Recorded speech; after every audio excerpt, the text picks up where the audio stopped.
আসসালামু আলাইকুম, সবাইকে আমার চ্যানেলে স্বাগতম। আশা করি সবাই ভালো আছেন। আজকের ভিডিওর টপিক হচ্ছে দুশমনকে বশ করার একটা নকশা। আপনি যদি আপনার শত্রু বা দুশমনকে যদি বশ করে রাখতে চান, অর্থাৎ তাকে শাস্তি যদি না দিয়ে তাকে বশ করে আপনি নিজের কবজায় নিয়ে চলে আসতে চান, তাহলে এই ভিডিওটা আপনার জন্য। প্রথম থেকে পুরো ভিডিওটা না টেনে শেষ পর্যন্ত দেখবেন। আমার চ্যানেলটা সাবস্ক্রাইব করবেন, লাইক কমেন্ট শেয়ার করবেন।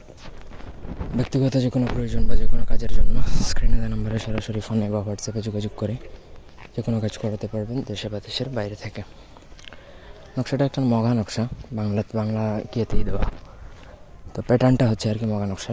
যাই হোক, বীজপাতার মধ্যে অরিজিনাল কস্তুরীর কালি দ্বারা আপনাকে প্রথমত নকশাটা লিখতে হবে যে কোনো শনিবার মঙ্গলবার দিনে।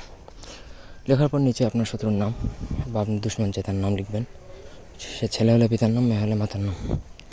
তারপর সেই নকশার সাথে একটু মিশ্রি বা চিনি মোমের মধ্যে মাদুলিতে ভরবেন, সেই নকশার সাথে আর কি দিয়ে দেবেন একটু মিশ্রি বা চিনি, যাতে শত্রু আপনার প্রতি মোহিত হয়।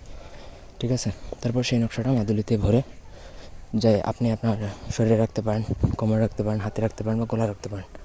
এটা 40 দিন বা 41 দিন রাখার পর শত্রু দেখবেন ধীরে ধীরে আপনার প্রতি আকর্ষিত হয়ে যাচ্ছে, আপনার বশীভূত হয়ে যাচ্ছে, আপনার বয়স হয়ে যাবে, আপনার কথা উঠবে বসবে, আপনার সাথে ক্ষতি করবে না, আপনার সাথে দুর্ব্যবহার বা খারাপ ব্যবহার করবে না।